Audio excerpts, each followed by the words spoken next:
बुलबुल ने अपने आप को इंस्पायरिंग महसूस किया जब मेंढक ने कहा कि वो उसे गाने की ट्रेनिंग देगा। वो सब विश्वास और उत्साह से भर गई, प्यार और कला की रोशनी से ओतप्रोत हो गई और गाने लगी। उसकी जादू भरी आवाज ने आसपास मीलों तक सनसनी फैला दी। सभी जानवर झुंड बनाकर दौड़ते हुए उसकी तरफ आ गए। मेंढक ने उन जानवरों की गिनती की जो बुलबुल का गीत सुनने के लिए आए थे।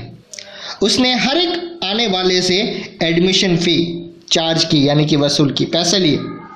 अगले दिन बारिश होने लगी थी, फिर भी मेंढक ने बुलबुल को अपनी संगीत ट्रेनिंग देना शुरू किया।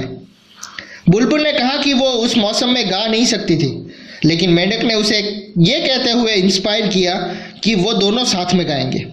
उसने उसे प्यार से कहा कि वो अपना गलाबंद, यानी कि वो स्कार्फ जैसा कुछ होता है, और कमरबंद पहन ले।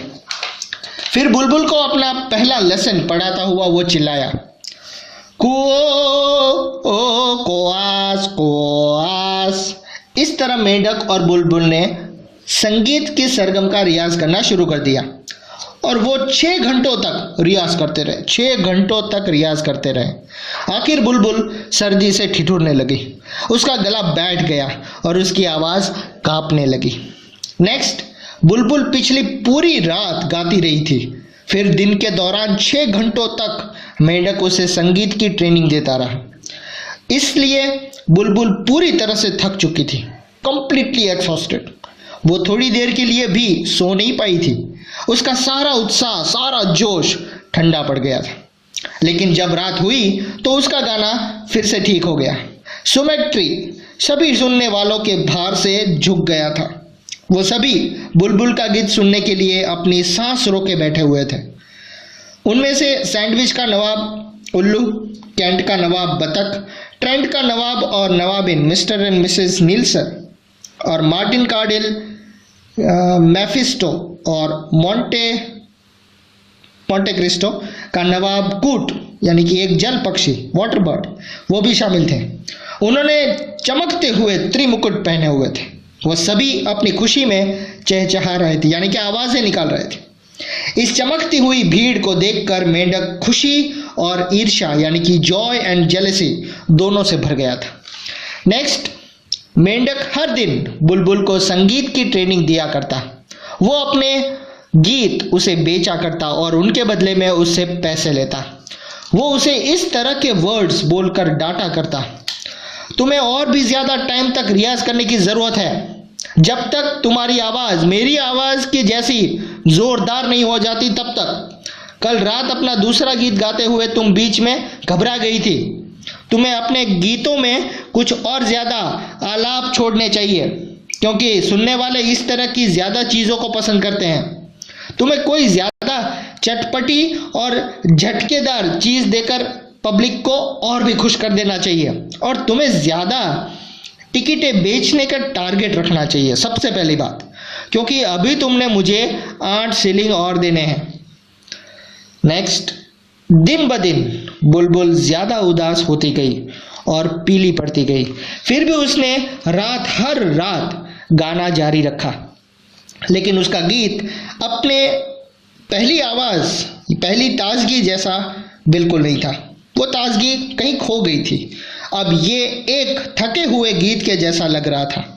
आखिरकार बर्ड्स और सारे जानवर उसके गीत से थक चुके थे, यानी कि पक गए थे। बुलबुल की आवाज़ में अब क्योंकि कोई उत्साह नहीं रहा था, इसलिए टिकटों के बिकने से होने वाली इनकम कम हो गई थी। बुलबुल को भी अपने गीत से कोई ज़्यादा खुशी या आनंद नहीं मिल रहा था। उसे तालियों की भारी गड़गड़ाहट की आदत पड़ गई थी, लेकिन वो अब रात के टाइम बिल्कुल ख़त्म हो गई थी और बिल्कुल अकेले में गाने से वो कोई खुशी महसूस नहीं करती थी।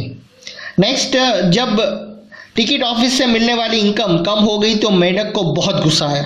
उसने बुलबुल को एक ब्रेनलेस बर्ड कहा, यानी कि बिल्कुल पागल, जिसका कोई दिमाग ही नहीं है। बुलबुल उस टाइम स्टेज पर थी। मेंढक ने उसे ये कहते हुए डांटा कि उसे अकल से काम लेना चाहिए और गाने के नए फैशन के साथ उसे गाना चाहिए। उसे अपने फेफड़ों को, लंग्स को फुलाकर जोश के साथ गाना चाहिए। बुलबुल ने मेंढक की डांट सुनी लेकिन खामोश रही, कुछ नहीं बोली। वो डर से कांपने लगी। वो डर रही थी कि स्टेज पर वो फेल ना हो जाए। उसकी आंखों में आंसू आने की वजह से उसे कुछ दिखाई नहीं दे रहा था। उसने वैसा ही करने की कोशिश की जैसा कि मेंढक ने कहा था, लेकिन जब उसने गाने के लिए अपने लंग्स को फुलाया, अपने फेफड़ों को फुलाया, तो उसकी एक नस फट गई और वो मर गई। वैसे तो ये मेंढक ही था जो बुलबुल की मौत का कारण था, फिर भी उसने उसके लिए सिंपैथी में एक वर्ड भी नहीं कहा। इसके बिल्कुल अलग उसने बहुत उदासीन भाव से कहा, मैंने उसे सिखाने की बहुत कोशिश की, लेकिन उसकी बुद्धि बहुत मोटी थी। वो बहुत घबराई रहती थी और बहुत तनाव में रहती थी। मेंढक ने कहा कि बिल्कुल वो एक साधारण बात का उसे पता होना चाहिए था कि किसी गीत को ज़रूर ही उसका अपना गीत होना चाहिए। उसने ये भी कहा कि इसी कारण से वो हमेशा अपना ही गीत गाया करता था और उसे पूरा भरोसा था और पूरे भरोसे के साथ गाता था वो।